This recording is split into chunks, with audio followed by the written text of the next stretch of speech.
Ya, Bapak Ibu. Nah, fungsi pelatihan ini adalah bagaimana nanti hati Bapak Ibu teh hidup supaya nanti ibaratnya beres pelatihan tetap semangat. Nah, itu yang sangat penting. Jelas Bapak Ibu? Nyambung?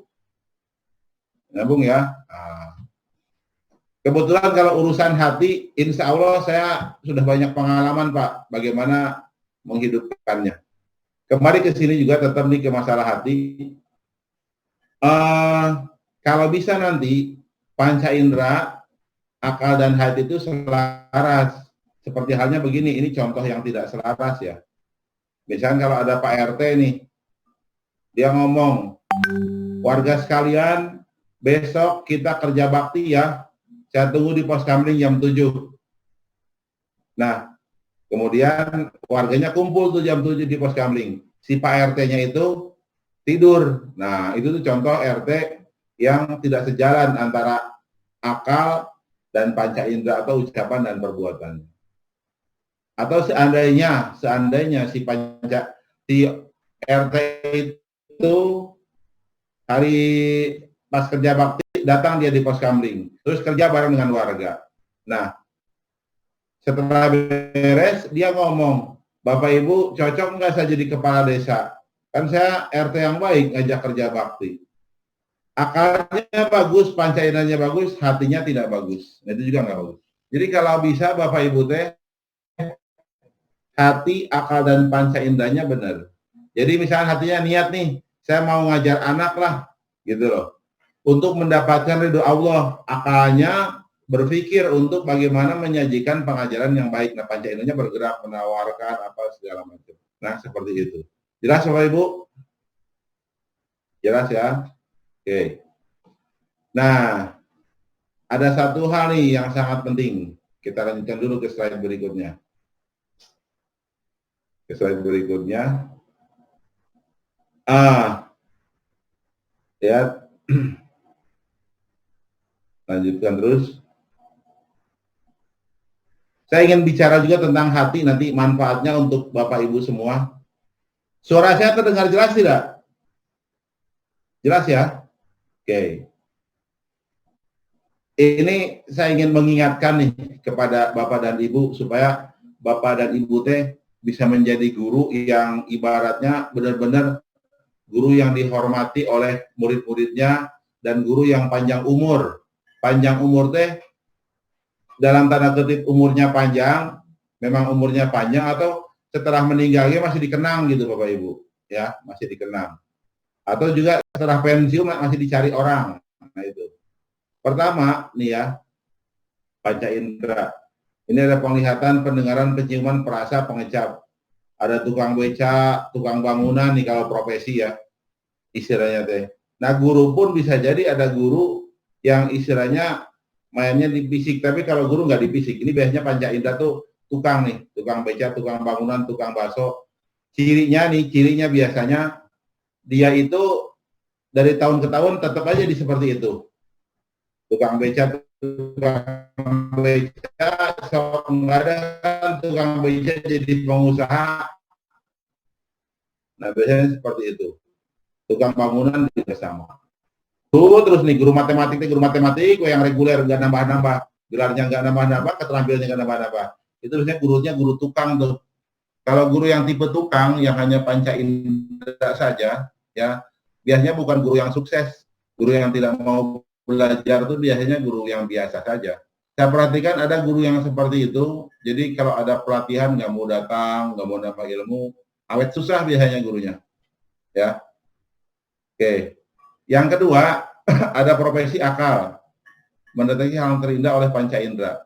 Ini contoh guru, dosen, manajer. Terus apalagi lah yang sifatnya pakai akal. Ini penting nih. Guru yang di sini, di posisi ini ya Bapak Ibu, terus terang, nanti ibaratnya tergantung latar belakang. Maksudnya apa? Di sini ada guru-guru yang kalau saya lihat nih, ya inilah yang sangat penting nih. Kalau mungkin dia lulusan perguruan tinggi favorit, lebih pinter, dia biasanya akan jauh lebih berkembang gitu. Mungkin jadi ahli apa misalkan. Jadi konsultan, kalau gurunya teh latar belakangnya teh perguruan tinggi yang top. Kalau ada perguruan tingginya biasa misalkan, itu karena diminta untuk ngelatih nggak bisa, diminta melakukan aktivitas segala macam yang sifatnya nalar nggak bisa karena pas-pasan. Nah, maksud saya adalah kalau kita hanya membandingkan akal, kita akan berpikir Allah itu tidak adil. Kenapa? Kan buat guru yang misalkan dari perguruan tinggi yang biasa saja kan nggak meminta terlahir dari keluarga biasa, IQ-nya biasa. Sehingga pasti protes sama Allah. Nah, di sini saya bilang begini, karena kita hanya mengandalkan akal sama panca indera, efeknya banyak guru yang suka ngeluh gitu. Wah, saya mah gajinya kecil karena saya sekolahnya teh atau ngajarnya di ibaratnya sekolah biasa saja. Si itu mah enak tuh, bisa bahasa Inggris, bisa ini, bisa itu, ngajarnya di sekolah favorit, jadi gajinya gede. Nah, kalau kita hanya mengandalkan akal, nah, saya berpikir seharusnya guru itu tuh ke arah hati, Bapak Ibu. Ini hati dihidupkan untuk mendapati hal-hal gaib yang tidak terendam oleh panca indera. Makanya kalau guru ini terus terang nih, hati ini sebenarnya tidak hanya masalah urusannya dengan pemuka agama, seperti misalkan kiai, ustadz, atau pastor, atau pedande. Guru pun bisa sebenarnya. Jadi dia nanti ini, mau perguruan tinggi biasa atau perguruan tinggi top, kalau hatinya itu dikuatkan, dia pasti akan menjadi orang yang terhormat. Karena kalau sudah hatinya hidup, Bapak Ibu, nggak lihat perguruan tinggi mana. Akhirnya apa? Orang tuh datang. Namanya Bapak Ibu nih pesannya, kalau menurut saya, kalau ingin produktif, kalau ingin jadi guru yang bagus, hatinya dihidupkan. Nanti orang tuh tidak berpikir Bapak Ibu teh lulusan apa. Pasti akan berpikir Bapak Ibu adalah guru yang hebat karena mau berkorban. Sampai level tertinggi seperti almarhum Mbah Mun. Mbah Mun kan kiai, kita nggak tahu loh beliau lulusan perguruan tinggi mana. Jangan-jangan bukan lulusan perguruan tinggi mana gitu. Tapi Pak Prabowo datang, Pak Jokowi datang. Malah banyak profesor nggak didatangin Pak Jokowi. Banyak profesor nggak didatangin Pak Prabowo. Banyak profesor tidak didatangi oleh anggota dewan. Guru yang didatangi, artinya bisa jadi guru ngaji atau kiai gitu. Nah, sebenarnya kan hebatnya itu bukan karena ilmunya, karena kedekatannya kepada Allah. Kan banyak profesor doktor, kiai haji, tapi nggak didatangi malah yang itu. Yang didatangi itu yang di pesantren-pesantren. Yang apa? Yang karena kedekatannya kepada Allah. Nah, maksud saya adalah, Bapak Ibu sebagai guru nih, entah latar belakangnya apalah Bapak Ibu teh, mau perguruan tinggi top atau bukan, coba dekatkan diri kepada Allah, pasti Bapak Ibu akan dicari orang. Jelas tidak? Kesalahannya sekarang teh mohon maaf, banyak guru yang orientasinya itu bukan guru tapi nyari duit. Itu masalahnya teh. Sehingga Bapak Ibu kalau guru orientasinya nyari duit, ya jadi guru biasa yang meninggal cuma dikubur, meninggalkan batu nisan. Muridnya juga nggak ingat. Yang saya selalu terngiang beberapa orang guru, walaupun saya tidak diajari, tapi karyanya nyata. Seperti Mama Abdullah bin Nuh misalkan yang di Bogor itu. Beliau tuh ibaratnya mungkin saya mungkin tidak pernah bertemu beliau gitu. Tapi karyanya nyata, ada buku, dan memang dalam proses sejarah hidupnya pun ikhlas. Makanya saya mah ya tiap hari itu suka kirim Al-Fatihah ke beliau. Bapak Andi Hakim Nasution, gitu, Buya Hamka, Kiai Hasyim Asy'ari, Kiai Ahmad Dahlan, beliau teh guru gitu. Yang orientasinya hati, kenapa? Karena bekerja nggak mikirin tuh dapat uang atau tidak. Artinya apa? Beliau selalu produktif walaupun tidak dibayar, bahasa kerjanya seperti itu. Nah sekarang bisa seperti itu kenapa? Hatinya kuat. Nah Bapak Ibu guru juga sama sebenarnya pilihannya begini. Kalau sekarang kerja juga nggak ada yang bayar, tidur juga nggak ada yang bayar. Cuman kalau kerja itu nggak ada yang bayar, tapi kalau dengan niat hati yang benar, ya istilahnya teh, nanti pasti Allah akan kasih bayaran. Tapi kalau tidur nggak ada yang bayar, pasti Allah tidak akan bayar. Nggak dapat sesuatu. Jelas tidak? Jelas? Jelas? Nah, jadi menurut saya pilihannya sekarang, Bapak Ibu, istilahnya teh, gini, Udah, sekarang kita kerja saja, lakukan aktivitas seperti biasa, malah berpikir mumpung kita sedang liburan, karya apa yang kita buat. Ini suprarasional. Jadi kalau suprarasional mah mendapatkan rezeki, harta, jabatan dengan cara dari pertolongan kepada Allah Subhanahu wa taala. Oke, lanjutkan. Terus lanjutkan. Nah, ini. Kita lihat. Ini contoh aktivitas antene manusia nih Bapak Ibu. Nah, kalau panca indera nih rajin olahraga, menjaga pola makan yang sehat. Mungkin di masa COVID-19 ini rajin olahraganya rada berkurang, tapi menjaga pola makannya pasti disiplin gitu loh. Makan tepat waktu. Untung puasa ya, jadi rada bisa nahan. Tapi kalau bukan bulan puasa bisa jadi makan bisa ya biasa sehari 3 kali, jadi sehari 4 kali. Karena ternyata aktivitas rebahan itu butuh energi Bapak Ibu. Ya. Nah mudah-mudahan sih COVID cepat selesai, jadi aktivitas olahraga jalan. Yang berikutnya akal.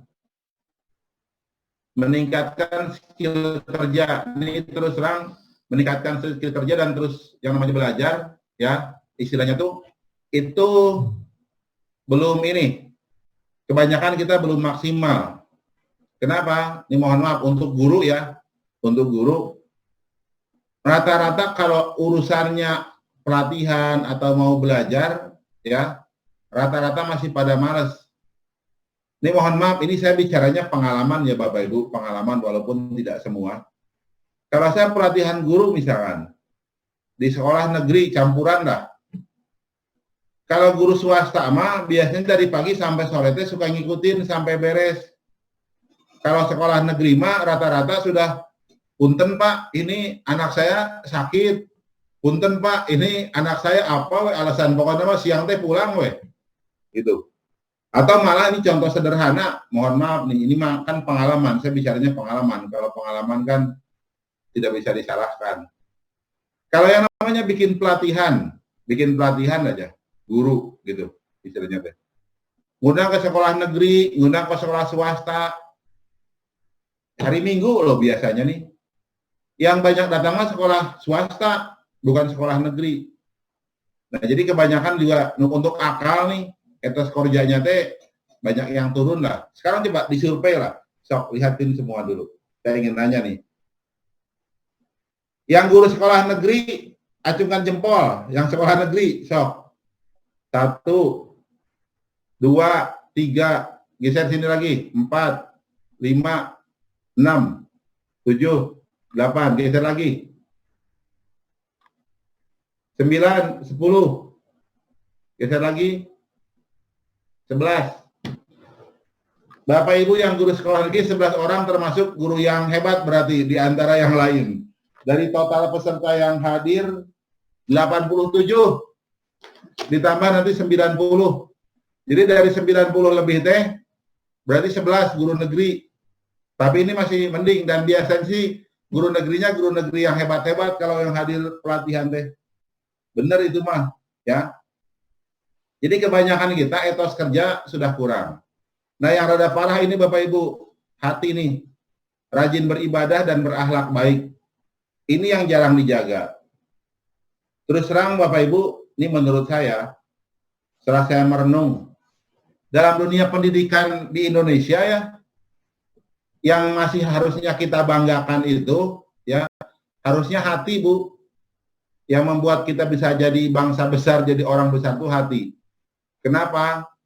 Kalau bicara akal sama panca indera, saya sudah rada pesimis. Saya ke Vietnam, Bu. Saya ke Vietnam nih. Vietnam itu rata-rata guru-gurunya teh doktor, master, Bu. Dan dari luar negeri. Pinter-pinter. Terus saya beli buku Vietnam matematika, buku biasanya nih. Soalnya susah-susah. Jadi sebentar lagi tuh kita akan kalah sama Vietnam. Cuman pas saya nanya ke orang Vietnam, Anda punya agama? Jawabnya enggak. Anda percaya Tuhan? Jawabnya enggak. Vietnam tuh akalnya kuat, tapi hatinya enggak. Kita sekarang nih, punten kita sekarang teh, panca indera biasa, akal biasa, hati apalagi gitu loh. Pendidikan kita itu kan, mohon maaf nih, ini urusannya hati. Namanya aja misalkan pendidikan agama, lihat saya kan pernah jadi guru di SMA nih Bapak Ibu. Kalau sholat asar, kan saya kebayang nih, kalau sholat asar di musola, murid misalkan 300 orang ya yang belajar, yang siang misalkan. Yang sholatnya paling 50-an nah asar teh. Kan nggak kemana-mana sih muridnya nggak keluar. Murid nggak keluar sekolah, di pagar. Tapi pas sholat asar, paling 50-an gitu. Nah berarti kan secara ibadah kurang, berarti kan hatinya tidak hidup. Efeknya apa? Kita jadi sudah bersaing. Karena gini Bapak Ibu nih, punten. Kita ini bangsa Indonesia saat ini ya terus terang saja, kalau bersaing dengan akal sudah pasti kalah. Kenapa? Bisa saja kita teh urutan misalkan kalau peserta 79 negara, kita teh urutan 75 atau 74. Kan logikanya secara akal kita sudah kalah. Akal sudah kalah nih, hati gak kalah lagi. Mau jadi apa? Makanya sebenarnya ini kelebihan kita tuh cuman hati Bapak Ibu. Nah, mumpung bulan puasa kita hidupkan. Mulai dari guru-guru bagaimana hatinya teh bisa hidup. Sehingga nanti hati hidup teh bisa menghasilkan ibaratnya teh kebaikan. Jelas Bapak Ibu? Jelas ya? Oke. Lanjutkan. Nah, lihat. Terus klik lagi. Nah, ini ada grafik nih. Grafik X, grafik Y, sama grafik Z. Lanjutkan lagi. Nah, Bapak Ibu perhatikan nih. Dalam cara berpikir suprarasional, ya, 3 antena tadi itu kalau disatukan, menghasilkan yang namanya kotak. Kotak itu saya sebut wadah rezeki. Atau saya nyebutnya tabungan jiwa. Ya, tabungan jiwa. Ini mohon maaf nanti di sini, nah karena susah. Sekarang Bapak Ibu, kita ukur nih diri kita. Kita ini sekarang hidupnya susah atau tidak? Kalau susah, jangan-jangan wadah rezeki kita kecil. Kotaknya kecil. Terus kenapa kotaknya kecil? Bisa jadi gini Pak, fisik kita bagus. Mungkin akal kita nih, karena kita malas ikut pelatihan, ngajarnya yang biasa saja. Kalau matematik mah ngajar reguler saja, nggak mau ngajar yang hot, higher order thinking skill, atau ngajar olimpiade, jadi kecil tuh. Atau Y-nya, ibadahnya biasa saja. Karena terus terang, karena saya juga pernah dulu ngajar di beberapa sekolah, ketemu guru yang ibadahnya kurang, ya hidupnya memang bermasalah, Pak. Kenapa? Tadi wadahnya kecil. Ini kalau kita bicara suprarasional, semakin wadahnya besar, ya, rezeki kita makin banyak. Maksudnya dari gambar ini apa? Gini Bu, Bapak Ibu. Kalau Ibu sudah meyakini ini, Ibu teh misalnya jadi guru produktif nih. Lagi liburan bikin ini ngerjakan soal misalkan, ya. Atau bikin tulisan apa, bikin karya apa. Nanti si fungsi akalnya nambah tuh Bu. Z-nya awalnya Z2 jadi Z3 jadi Z4. Berarti wadahnya makin besar. Ketika wadahnya makin besar, berarti rezekinya pasti nambah. Walaupun tidak harus ada uang tiba-tiba. Atau pada saat musim ini tuh banyak ibadah, ngaji, sedekah, berarti Y1, Y2, Y3-nya nambah. Jadi wadahnya nambah. Kalau sudah wadahnya nambah, rezekinya pasti nambah. Jelas tidak? Jelas? Mudah-mudahan dengan konsep ini, Bapaknya bersemangat, Bu, Ibu bersemangat, saya harus berkarya. Berkarya istilahnya teh supaya menghasilkan wadahnya membesar. Bukan. Ini berpikir suprarasional adalah berpikir menggunakan hati sehingga mempertimbangkan hal-hal yang tidak kasat mata tidak terlindah oleh panca indera atau hal yang gaib. Nih, yaitu mereka yang beriman kepada yang gaib, yang mendirikan sholat dan menafkahkan sebagian rezeki yang kami anugerahkan kepada mereka. Alladzina yu'minuna bil ghaibi wa yuqimuna sholata wa mimma razaqnahum yunfiqun. Perhatikan. Kembali ke ayat tadi. Ini saya berpikir ini sangat sifatnya universal. Begini Bapak Ibu, yang jadi masalah nih kebanyakan imannya itu kepada yang nyata, yang akal-akal saja, yang gaib kurang. Ini ada kata nih, beriman kepada yang gaib itu mendirikan sholat. Gini loh, mohon maaf nih. Yang namanya mendirikan sholat itu bukan hanya Allahu Akbar, bukan hanya begini. Mendirikan sholat sebenarnya itu adalah ya ketika Allah itu ibaratnya tegak nih, ada di dalam hati kita, sehingga kita itu ketika melakukan sesuatu, mau ada orang mau tidak ada orang, kita itu istilahnya akan sesuai dengan aturan. Misalkan begini nih, contoh, ketika kita mendirikan sholat di masjid misalkan, kita ke masjid nih datang, lihat sendal bagus nih. Lihat sendal bagus. Nah, ikut sholat. Allahu Akbar gitu kan. Nih ikut sholat. Udah tahu sendal bagus. Orang sudah mulai Allahu Akbar pada baris semua, dia pura-pura ke belakang, ngambil sendal. Dia pikir nggak ada yang lihat. Padahal Allah lihat. Nah, dia tuh tidak mendirikan sholat, walaupun dia ke masjid loh. Kebanyakan kita mikir ke masjid mendirikan sholat, bukan itu yang sebenarnya mah. Tapi ada Allah di hatinya sehingga dia tidak mau berbuat jahat. Mendirikan sholat yang kedua itu maknanya Bapak Ibu menurut saya, Allah ada di hatinya, jadi ketika berbuat baik walaupun tidak ada orang, ya, dia akan tetap berbuat.